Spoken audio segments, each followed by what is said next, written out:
Hello, everyone. Lena here, and welcome back to English Lesson Lab, English Podcast. Today, I want to talk to you about a topic that many language learners find tricky: how to make yourself think in English. Does that sound a bit strange? Maybe you're thinking, wait, I think in my first language, so how can I change that? Don't worry. That's exactly what we'll explore in this episode. I'll share tips, including some from scientific research, on developing your inner voice in English so you can stop translating in your head. We'll go over practical techniques, fun exercises, and even learn a few useful idioms along the way. By the end, you'll have plenty of ideas to help you start thinking directly in English. Sound good? Great, let's dive in. First, let's talk about why thinking in English is such a big deal. If you're like most learners, you probably translate words and sentences from your native language into English when you speak. This is totally normal in the beginning, but it can slow you down and make speaking feel awkward or unnatural. Imagine always pausing to translate. It's like having a slow internet connection in your brain. Ideally, we want to upgrade that connection so English comes to mind automatically. Language experts say that using your inner voice, the voice in your head, is a powerful tool for learning. In fact, researchers have noted that many learners don't use their inner English voice until they reach a more advanced level. That means a lot of us miss out on an effective learning strategy early on. Your inner voice is what you use for self-talk, silently talking to yourself in your mind. We all do this in our first language, like thinking, what should I have for dinner? The trick is to start doing it in English. Why is this helpful? For one, no one can hear or judge your inner voice, so you can practice without any fear of mistakes or embarrassment. This internal practice can actually build your confidence. Studies also show that thinking in a second language engages your brain in deeper ways. You're training your mind to recall words, form sentences, and even feel in English. It's like a mental workout for fluency. One interesting fact: some research even suggests that people might make more rational decisions when thinking in a foreign language. Pretty cool, right? Most importantly, when you think directly in English, you'll find it easier to speak English in real life. You'll respond faster because you won't be busy translating in your head. You'll also start to use more natural English phrasing instead of word-for-word translations from your language. In the long run, training your brain this way makes English feel like a familiar friend rather than a school subject. It can become a part of your daily life and even how you see the world. So, thinking in English matters because it boosts your fluency, confidence, and even enjoyment of the language. Now, you might say, well, that's easier said than done. That's a common English idiom, by the way. Easier said than done means something is easy to talk about but hard to actually do. And it fits here because thinking in English can indeed be challenging at first. But don't worry. Next, I'm going to share practical tips to help you develop this skill step by step, one step at a time, as we say. Let's get into those tips.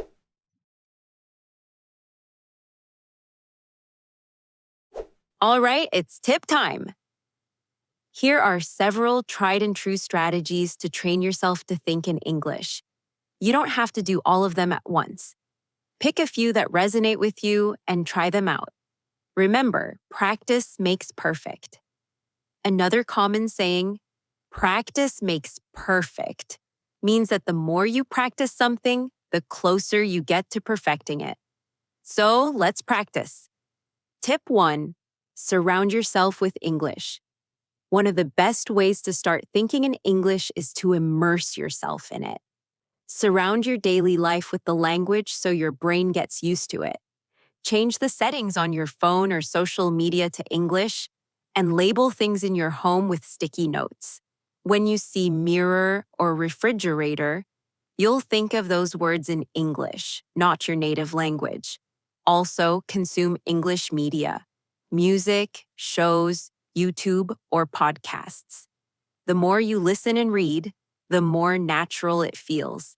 Over time, you'll notice you start following the stories directly in English instead of translating. One more tip. Use an English to English dictionary. For example, cloud might be explained as a white or gray thing in the sky that can bring rain. This way, your brain links the word with the idea, not a translation. Make English part of your everyday environment. At first, it feels strange, but soon it becomes normal, like living in the language, not just studying it. Tip 2. Start with small words. Think in single words or phrases. You don't need to jump into complex thoughts right away. Start small. Think in single words or short phrases. For example, when you wake up, say to yourself, "Good morning." When you see the sun, think, "Sunshine." Or, "It's sunny." Getting dressed? Name the clothes. Shirt, jeans, shoes. Here's a quick exercise. Look around you and pick one object, maybe a book or a coffee. Ask yourself, what is this in English? If you can answer, great. If not, write it down and learn it later. Little reminders help too. Set your phone screen to think in English or put sticky notes on your mirror. Even a few words a day build the habit.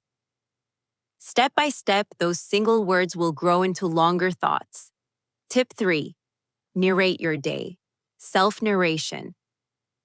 Once you've practiced single words and phrases, you can level up to narrating your day in English. Think of it like being a storyteller in your head, describing your actions as they happen. For example, it's 7 a.m. I wake up, rub my eyes, make coffee. The coffee smells strong. I take a sip and feel awake.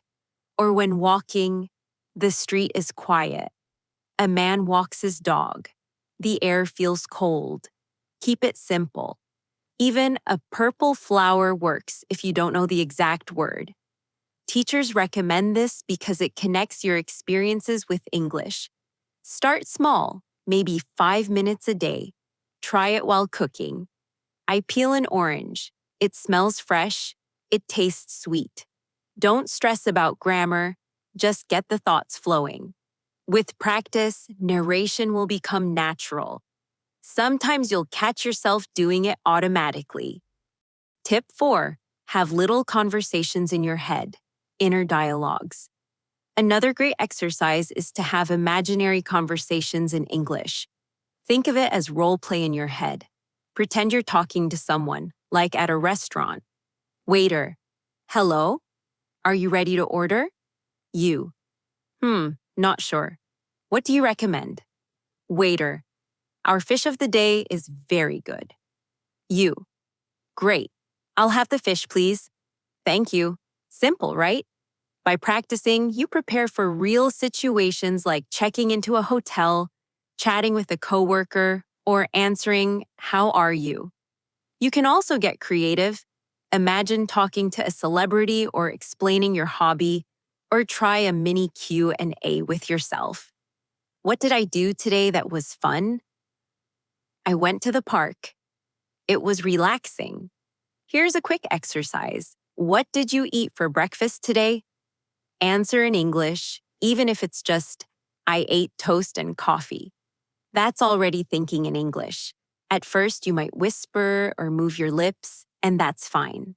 Over time, you'll get used to doing it silently, like rehearsing before a real performance. Tip 5. Visualize scenarios and plans in English. This tip is about using your imagination with English. Visualization means picturing events in your mind. When you do it in English, it becomes a strong practice tool. For example, if you have a trip or job interview coming up, imagine the place, the people, and the conversations in English. Say you're going to a birthday party. Picture greeting friends in English, answering their questions, and feeling more confident because you've already lived it in your head. Athletes use mental rehearsal, and language learners can too. You can also do this for everyday plans. Before a phone call, imagine it in English. Or plan your day in English. First, I'll go to class, then buy groceries, milk, bread, tomatoes. Teachers encourage this because combining images with English strengthens memory. Try it with future plans or even past memories, imagining everyone spoke English. It's a creative way to stretch your thinking and make English more natural. Tip 6, don't know a word? Think around it in English. One challenge when thinking in English is forgetting a word. Maybe you're narrating your day and suddenly think, I don't know how to say this. Many people switch back to their native language, but a better skill is to describe the idea using other English words. This is called circumlocution, talking around the word. For example, if you forget key, you could think, I lost the thing you used to open the door. If you forget pillow, try the soft thing on my bed for my head. Anyone would understand. Doing this keeps you in English and builds your vocabulary.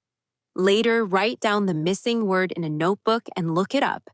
Helpful starter phrases include, it's something you use to, it's a place where, or it's similar to. The key is don't stop or switch languages. Stay in English, even if it's clumsy. Over time, you'll need this less. But even advanced speakers do it sometimes. Tip 7, build habits with daily practice and goals. To train your brain to think in English, make it a daily habit. The goal is for it to become second nature, automatic, like brushing your teeth. Start with small, realistic goals. For example, think in English for 5 minutes during breakfast or on your walk. Next week, try 10 minutes. You can also link English to specific routines, cooking, journaling, or commuting. Describe what you see or plan your day in English. Consistency matters. Even a little practice every day builds fluency. Remember the idiom, practice makes perfect. Celebrate small wins, like catching yourself thinking in English or even dreaming in it. Some learners keep an English log to track progress. Most of all, be patient. Step by step, you'll get the hang of it, and thinking in English will feel natural. As promised, let's take a short break from the tips and learn a few common English idioms and expressions related to thinking and learning. Knowing these will not only expand your vocabulary, but you can also use them in your thoughts or conversations to sound more natural. I will explain each one in simple terms and give a quick example. Easier said than done. We heard this one earlier. It means that something is easy to talk about, but hard to actually do. Example. A. Just think in English all the time. B. That's easier said than done. B means it's a good idea in theory, but difficult to practice. Practice makes perfect. This idiom means the more you practice something, the better you will become at it. It suggests that practice leads to improvement, even if not actual perfection. Example. I try to think in English for a few minutes every day, and it's getting easier. Practice makes perfect. Over time, you're improving because of practice. To rack your brain. To rack your brain means to try very hard to think of something, usually something you're trying to remember or figure out. Example. I was racking my brain trying to remember the English word for destornillador, a screwdriver, when I was fixing the chair. This means I was really trying hard to think of that word in English. If you find yourself racking your brain for English words, it might be a sign to relax and find another way to say it. Like we discussed in tip 6, get the hang of something. To get the hang of something means to learn how to do something after some practice. When you first start, It might be difficult, but as you practice, you understand it better and can do it more easily. Example: at first, narrating my day in English felt strange, but I'm starting to get the hang of it, meaning it's becoming more comfortable and natural for me now. Second nature. We also use this one. If something becomes second nature, it means it becomes automatic or instinctive, as if it's natural to you. Example: after a year of living abroad, thinking in English became second nature to him. He did it without effort, just as easily as in his first language. Each of these expressions could come up in daily conversation, and now you know what they mean.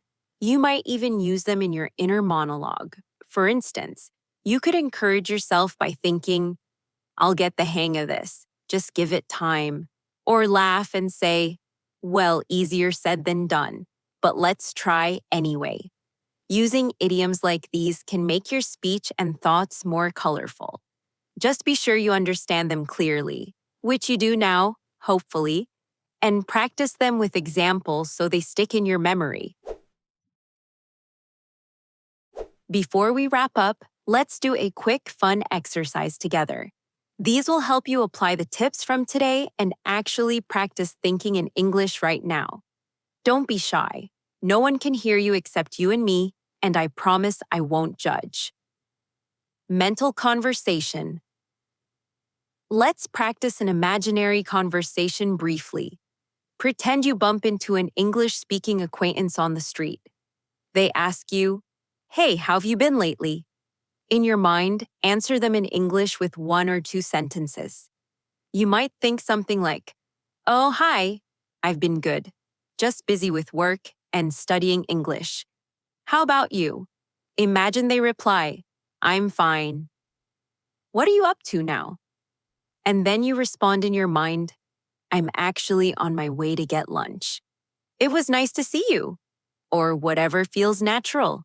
This little role play might seem silly, but it's exactly what you might actually say in real life.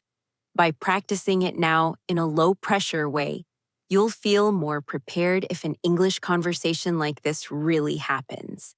After these exercises, take a moment to reflect. Was it hard to keep thinking in English? Did you get stuck anywhere? If yes, that's totally normal. Those spots show where you can focus next time.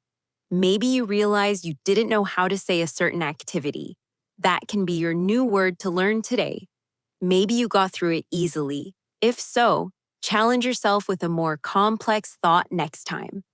The idea is to gradually stretch your ability to think in English, like stretching a muscle. One more thing, it's okay to mix a bit of your native language in your thoughts at the very beginning. If a word just doesn't come to you in English, your brain might throw in your native word. Instead of feeling bad, make a note of that word. Later, learn how to say it in English, and next time you can replace it. Little by little, you'll rely less on your first language. Remember, every expert was once a beginner. They simply kept at it until it became natural. Conclusion. We've covered a lot today, so let's recap the key points. Thinking in English is a skill you can develop with practice. And it's okay if it feels a bit hard at first. It's easier said than done, as we joked. Start small, label things around you in English, and think of simple words in your daily routine. Surround yourself with English through media and your environment so that it becomes part of your life, not just a school subject. Use your inner voice for self-narration. Describe what you're doing, how you feel, or what's happening around you, all in English. Have imaginary conversations and use your creativity. This prepares you for real dialogues. If you don't know a word, try to express the idea with other English words. Don't be afraid to rack your brain a little and think around the problem. Build your vocabulary steadily and use English dictionaries to strengthen those direct connections in your mind. Set small daily goals, like a few minutes of English thinking time, and gradually increase them. Practice makes perfect, and soon you'll get the hang of it. One day, you'll realize thinking in English has become second nature to you. I hope you found these tips and exercises helpful. Remember, I'm here cheering you on. I know you can do this because I've seen learners transform their way of thinking with these techniques. Be patient and consistent, and also have fun with it. Thinking in another language is like unlocking a new way to experience the world. How exciting is that? Thank you for spending this time with me and for trusting me to guide you on your English learning journey. If you try out these tips, let me know how it goes. I'd love to hear about your experiences or any creative methods you come up with. Until next time, keep practicing, keep smiling, and as always, happy learning. You've got this.